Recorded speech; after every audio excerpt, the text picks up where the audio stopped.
Alright, so last time we set our shop up and we did some basic things to get going for a brand new shop.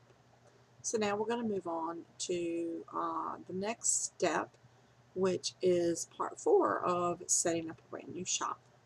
This is Sabrina from S&K Beads and Charms and S&K Etsy Online Help Group. And this video is part 4 in our series of how to set up a brand new Etsy shop. So last time we filled out all of our beginning things on how to do the banner, how to get your photos set up. We had one listing here and we went on down and did our about section, where you can put some photos, how you started your journey, that kind of thing, and shipping policies, returns, exchanges, all of that kind of stuff. So you should have kind of gotten that far along today to be ready to move on to the next steps. What we're going to look at next is once you get that done, you have to add listings, which I've already done on this shop since last time, because I was basically moving listings from my other shop into this one, since this shop for me is transferring all of my silverware jewelry from my main hand stamped jewelry shop. So when you get going and you're getting ready to put in listings and things, you also want to have your shipping settings done, your tax settings, all of that kind of thing. So you want to go into settings and you're going to go to the about your shop. So this is where you would put just your little write-up. You add your shop members. So you would have to say plus, add shop member. You put in your name, a little bio information, that kind of stuff. You would do this for every member of your shop, whether they are just packing, helping answer questions, whatever. You add each person in here so that you make sure everyone is accounted for. Etsy does require that. Just, so if you have more than one maker, actually, they want to know, have it listed, who's making the stuff. Then when you go to story, it tells your story, how you started. You can also list here if you have other Etsy shops.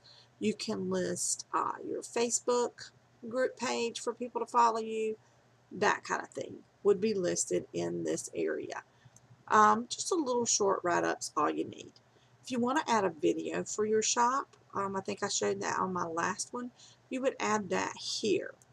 And then you can also add your other photos here that will be showing up in your shop down at the bottom where they have the little slideshow on the front main page. You would also link your Facebook page. You can add a link for Twitter, Instagram, Pinterest. If you have a blog, your shop website, all of that kind of stuff you can add here. So I can add my URL for my actual shop.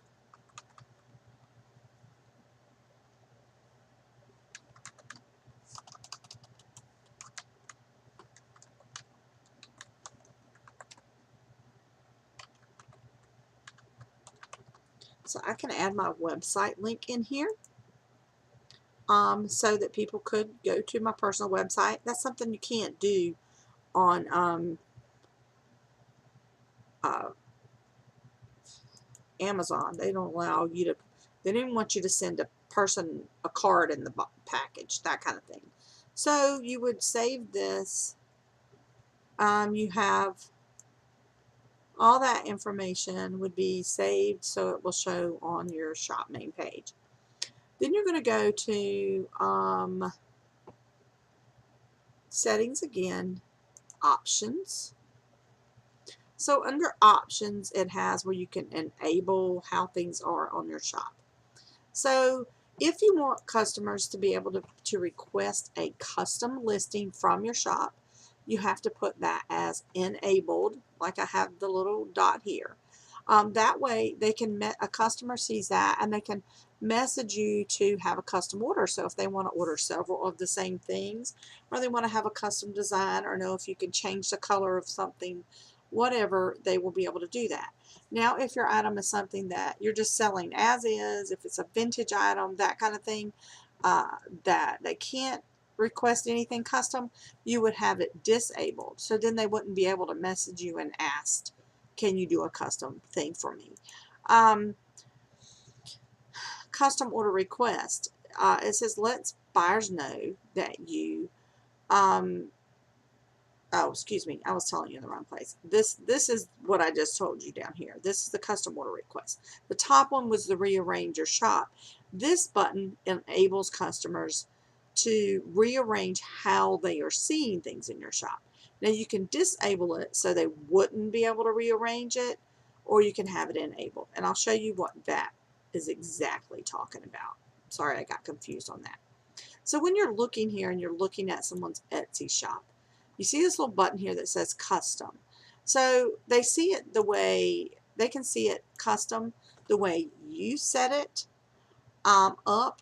If you've put things so you have stuff in a certain order and that's how you want it to stay and you don't want them to see it any other way, then they can't change the way they see that. Keep in mind, customers see items, not shops, so they don't always even go to this page.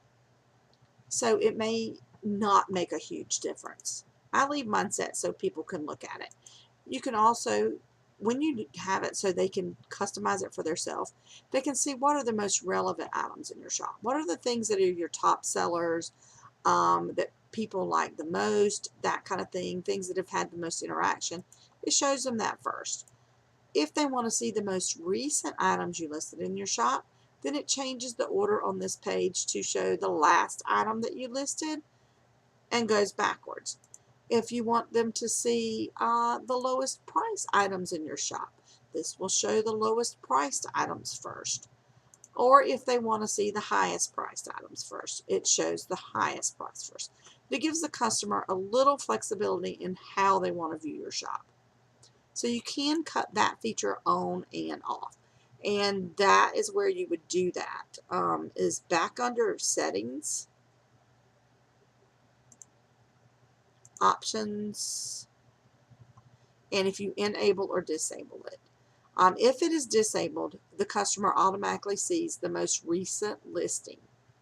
That means the last thing that you listed or the last thing that sold that renewed is the first item that they will see. And that's just the default setting. So you pick and choose, how you want to do that. If you would like to have the gift wrapping as an option, you can enable that and you can set the price you're going to charge, or you can enable it. Now keep in mind, if you offer gift wrapping as an option, so if a customer buys something and they're saying, this is a birthday gift for my friend Sally, I'd like for you to wrap it for me, then if you have that as an option and it is enabled, then you can charge them a price for doing that for them. You can tell them exactly what they get. If it's a box, if it's wrapped in paper, if it has a bow, does it have a gift card, whatever you're going to offer for that. But remember, you want to charge enough to cover this fee. If you're offering a card that you don't hand make yourself, a card can cost you $3. So you want to be very careful. And this is only giving you an option to charge up to $5. Now, mind you, depending on how it's wrapped, it could cost you more than $5. And you would have to add that into the price, which would affect all customers, even though those that don't want gift wrapping. I personally have it cut off because I don't have time to run all over town and look for things to gift wrap stuff. Plus, in the shipping process, you can have it wrapped all pretty and wonderful with a nice little bow and it get ruined in the mail. So I put my items in a nice box so that it looks pretty and it's presentable for a gift, but it's not necessarily wrapped up in paper with a bow. But they do offer an option so you can add a photo here of what your gift wrap setup would be. If you're going to show it in a nice box like this, then you would put your little photo here of the box and all wrapped up and ready to go. It really depends on you, how you want to do it. I ship my stuff in a box that's labeled and they're, suitable to give as a gift, but it's not per se wrapped and gift wrapped and ready to go. I stopped doing that because I had customers that, I'm sorry, I'm getting all these messages. Good gracious. I had customers that were wanting me to get a certain kind of special card, and I'd be running all over town trying to find this card, and the card would end up costing me $3, and it just wasn't worth the hassle to me.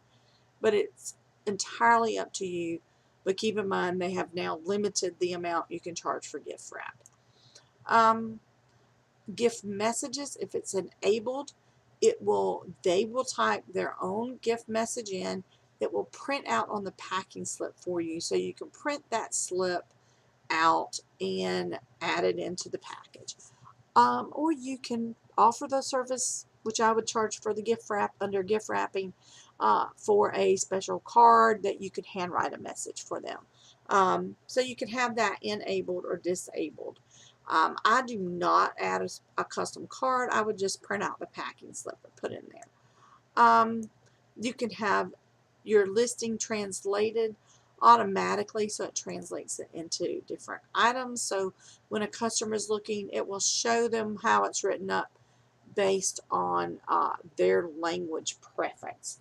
And then you don't have to translate it yourself. Etsy does it for you. I'm not sure how well they are at translating it, but you know, and it also is going to depend on where you're going to ship to.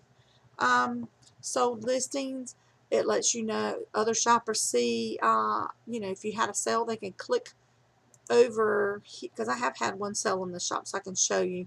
They can go here and they will be able to click on this, and it will show you them what item you had sold. Now, that being said, some people have it turned off, some have it turned on. The reason that you wouldn't turn it on is if you were getting a lot of sales, and you may not have something, say, like a couple of things I have that are really top sellers, you may not want your competition to know what you're selling the most, so you would cut that off. Then they can't click that button to see what you've sold, so your competition doesn't get an idea that, hey, they sold 10 of this item today. That's the reason most people have it disabled.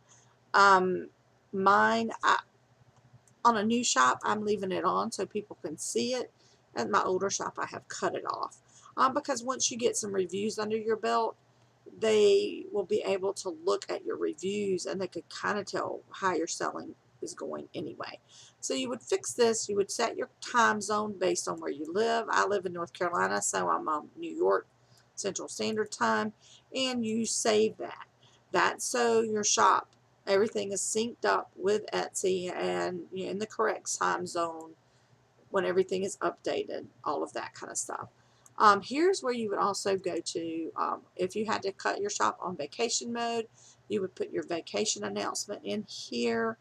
And you would also put a automatic reply that would show when you're on vacation mode. It would automatically send your customers this is the announcement that would show on vacation mode. So when you went in, it would show announcement, sorry, we're on vacation, we will be back in a few days, feel free to come back and visit us, you know, on X date. It would also send an automatic message to your current customers that I'm currently away on vacation, I will return on X day. You know, whatever you put in there, that's what it would show. But you would use these two spots to take care of that. Also here, this is where you access your web analytics. You can learn how to put your Google Analytics connected to your account. Just gives you more information about how people search. That's something you'll get a little more into later on, because right now you're not quite that advanced. It's also where you would go to download your monthly reports, yearly reports, your payment reports, that kind of thing. Again, things for future, after you get set up and going a little bit better. You would also go from here to set up your shipping preferences under shipping settings. So you can create a shipping setting from here under options. so that you can connect the different settings that you have in your group to each individual listings. I have a separate video that teaches exactly how to set these up.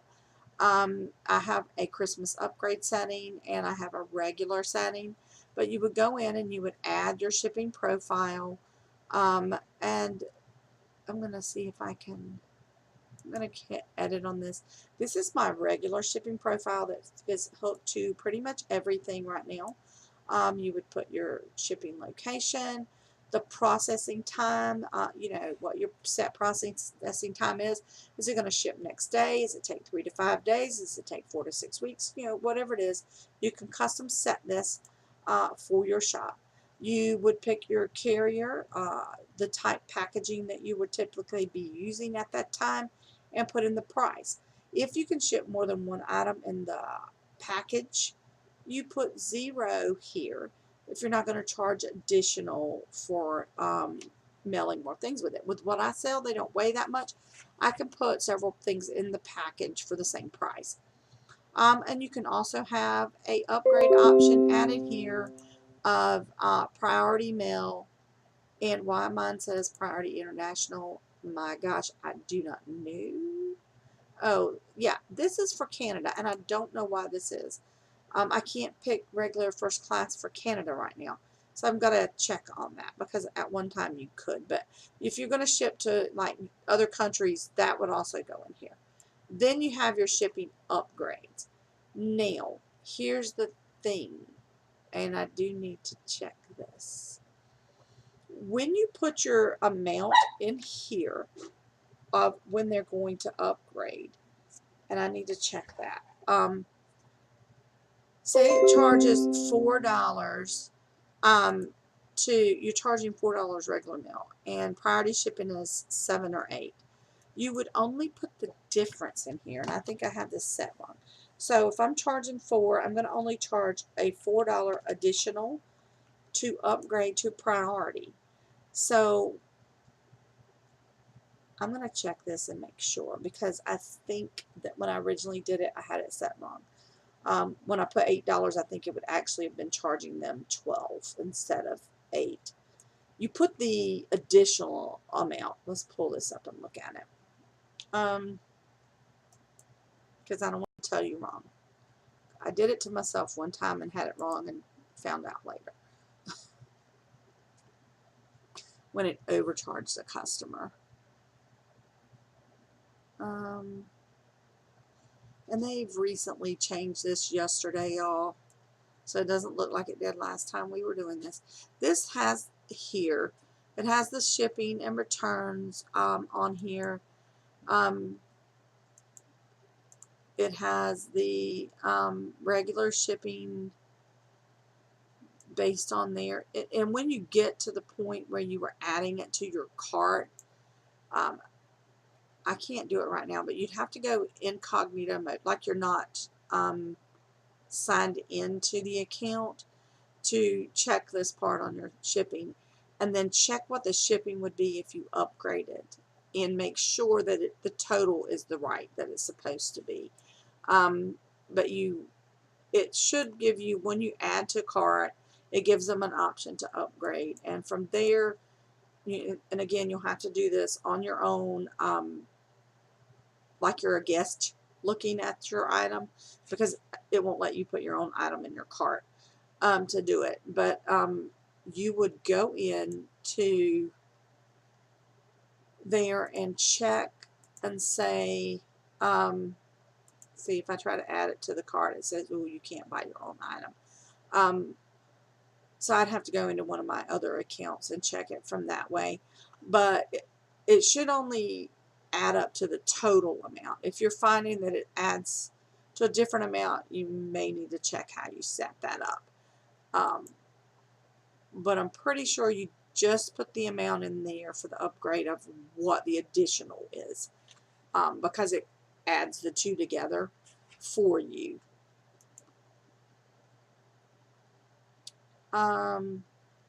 If you had a production partner, you would add that here. You would have to fill out all the information of adding a partner. They have to be approved by Etsy, so you'd have to put the name in. What are they doing? Are they making it for you? That kind of thing. There's a few things that they do allow production partners, like t-shirts and a couple other things. So this is where you would do that, and you would save that. And I'm not sure if you have to wait. If it's one already approved, it may automatically do it. If not, you may have to actually wait for them to approve that partner. This is also where you would put the language and translations. If you were going to translate it yourself, which most people don't, you would do all that there. It's like if you spoke a second language and you knew how to do it yourself instead of letting the computer do it. And I'm trying to see, is there one more thing we'll do on this video? It's also where you would access the community, the forums, the teams help, Etsy help, seller handbook, which has, you know, good information you're going to need as a new seller. You click that and it takes you to all this information about different things on Etsy you might need to know. All of that is accessible though from your shop manager profile. Once you have all of that taken out, you are ready to start putting up more listings. And if you use the 40 free listings, you'll have listings sitting there waiting for you to list new items, and they won't cost you to add new listings. When you get ready to add a new listing, you would click Add Listing here, and you would begin loading your pictures, filling out all your information.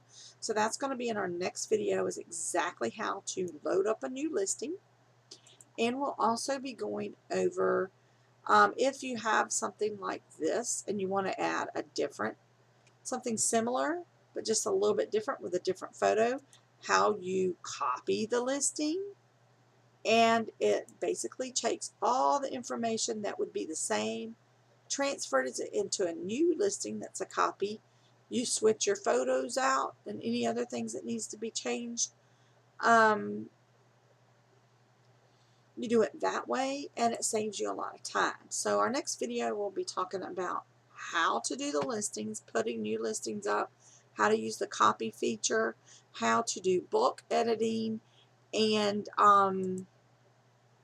what are the editing options with bulk editing, changing sections, what sections means. All of this we'll be getting into in the next video that gets down to the nitty-gritty on adding your listings and getting the shop set up and finalized. And that will be part 5.